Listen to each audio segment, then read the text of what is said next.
Salam sejahtera Malaysia, tuan-tuan dan puan-puan yang dihormati sekalian. Denyut nadi suara rakyat bergema di channel ini.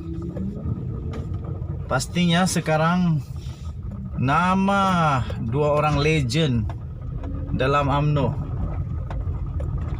Yang pertama, Zahid Hamidi semakin kalut, semakin risau, semakin terdesak. Kedua, pastinya yang sudah dijatuhkan hukuman penjara 12 tahun, 210 juta denda, Najib Razak, yang mana sudah gelarannya sudah ditarik. Lepas tu dia punya gelaran ada yang digantung kerana terpalitnya kes beliau. Ada orang tanya dengan saya, pertama sebelum masuk ke dalam topik kita, saya jawab dulu. Ada orang tanya apa beza kes Najib dengan kes Lim Guan Eng. Bezanya mudah je. Bezanya kes Lim Guan Eng, tak ada bukti duit itu masuk ke dalam akaun dia. Tak ada bukti yang ada duit berpuluh juta masuk ke dalam akaun Lim Guan Eng. Manakala Najib Razak pula di dalam akaunnya, account statement bank sendiri mengesahkan, malah account statement juga dilihat oleh mahkamah bahawa memang ada masuk wang bukan saja berpuluh juta, malah bilion, berbilion ringgit. Disahkan pula oleh bank. Jadi itulah beza dia. Yang satu belum ada bukti menunjukkan masuk, tapi hanya kata tunai. Tetapi Najib Razak masuk betul-betul di akaun. Akaun peribadi pula tu. Tuan-tuan dan puan-puan, berita buruk satu lagi untuk Najib Razak menjelang Ogos ini. Bulan Ogos penentuan. Dah tak sampai 40 hari lagi. Lebih kurang 40 hari lah, atau lebih sikit kot. Nasib Najib Razak sama ada dia akan pakai baju banduan atau masih lagi dia pakai jaket coat dia tu yang mahal tu, ataupun dia akan pakai baju yang lebih mahal, makanan VIP di dalam penjara. Najib Razak memohon dalam permohonannya supaya kesnya disebut semula, didengar semula, kerana beliau mendakwa Hakim Mahkamah Tinggi Nazlan yang menjatuhkan hukuman penjara 12 tahun dan denda 210 juta kepadanya ada bias, ada kepentingan berat sebelah, kerana dia kata jawatan Nazlan di Maybank pada ketika itu mungkin menjadikannya bias dan berat sebelah dalam membuat keputusan. Tetapi tuan-tuan dan puan-puan, baru saja di mahkamah dinyatakan kedudukan Nazlan di Maybank sebelum ini tiada kaitan dengan kes Najib. Habislah Najib Razak.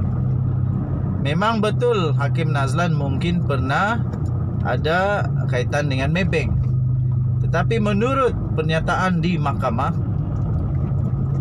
kedudukan Hakim Nazlan di Maybank sebelum ini tiada kaitan dengan kes Najib.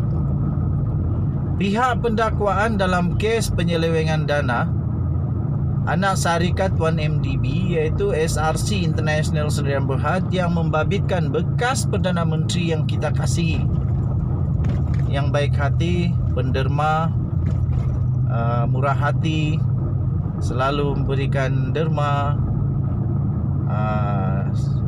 dikasihi oleh orang-orang Arab kerana dapat derma, berbilion pula tu, iaitu Datuk Seri Najib Tun Razak pada hari ini berkata kedudukan Hakim Perbicaraan iaitu Datuk Muhammad Nazlan Muhammad Ghazali di Maybank Berhad sebelum ini tidak relevan dengan kes terhadap bekas Perdana Menteri itu. Kalau ini diterima, habislah Najib Razak. Memang dah tak ada harapan kecuali di Mahkamah Persekutuan. Sekarang ini pula Najib Razak amat menagih simpati daripada Hakim Mahkamah Persekutuan dan sistem perundangan di Malaysia untuk menerima QC daripada UK untuk membantunya. Tetapi malangnya tuan-tuan dan puan-puan,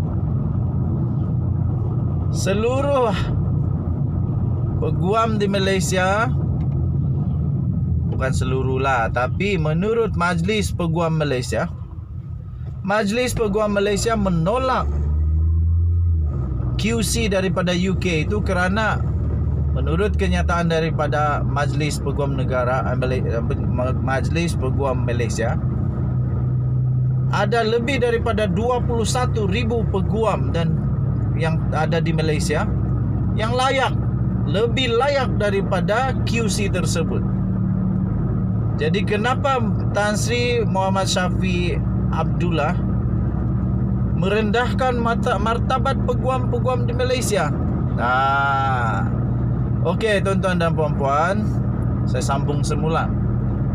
Timbalan pendakwa raya iaitu Muhammad Ashraf Adrin Kamarul dalam afidavit balas yang telah difailkan di Mahkamah Persekutuan pada hari ini bagi membantah permohonan Najib Razak untuk mengemukakan bukti baru bahawa bukti yang didakwa dicari itu mempunyai lebih banyak kaitan dengan satu lagi kes perbicaraan yang sedang dihadapi oleh Datuk Seri Najib Tun Razak yang membabitkan One Malaysia Development Berhad berkaitan dengan RM2.3 bilion ringgit Malaysia. Sekali lagi, hampir di dalam fikiran saya, SRC dengan Muhammad Nazlan tak ada kaitan. Sebab bukti baru itu berkaitan dengan 1MDB. Lebih rumit, memang rumit lah. Mungkin sebab itulah Syafiq Abdul kata dia tak tahu dah. Dia angkat tangan, lepas tangan, dah tak mampu nak buat apa-apa lagi untuk bantu Najib. Kalau dah tak mampu, lebih baik buat pengakuan bersalah aja lah. Kalau dah tak mampu, tolong mengaku je lah salah. Kata timbalan pendakwa raya itu, tuduhan pemohon iaitu Najib Razak tidak lain hanya untuk mengalihkan perhatian umum semata-mata bagi mengisytiharkan perbicaraan SRC sebagai terbatal. Katanya, saya katakan bahawa isu pengambil alihan 1MDB terhadap Tanjung Energy Holdings, pembabitan Maybank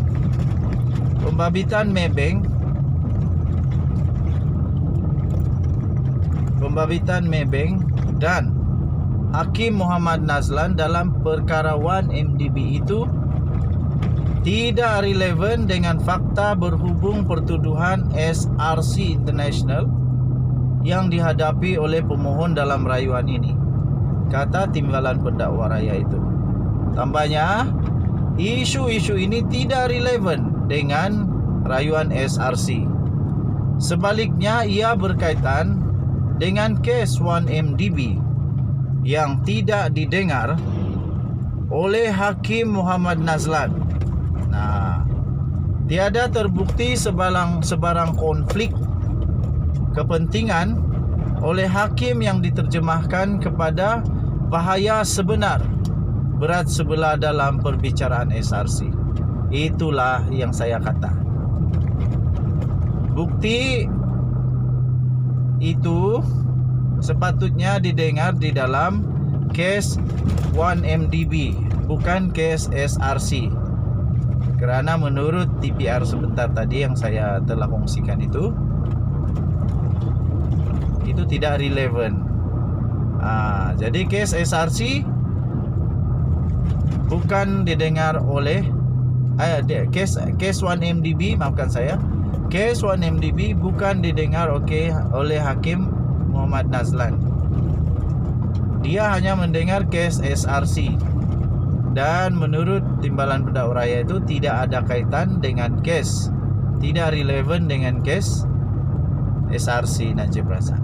Denyut nadi suara rakyat bergema di channel ini. Jangan lupa tekan butang subscribe, like dan share. Kita jumpa.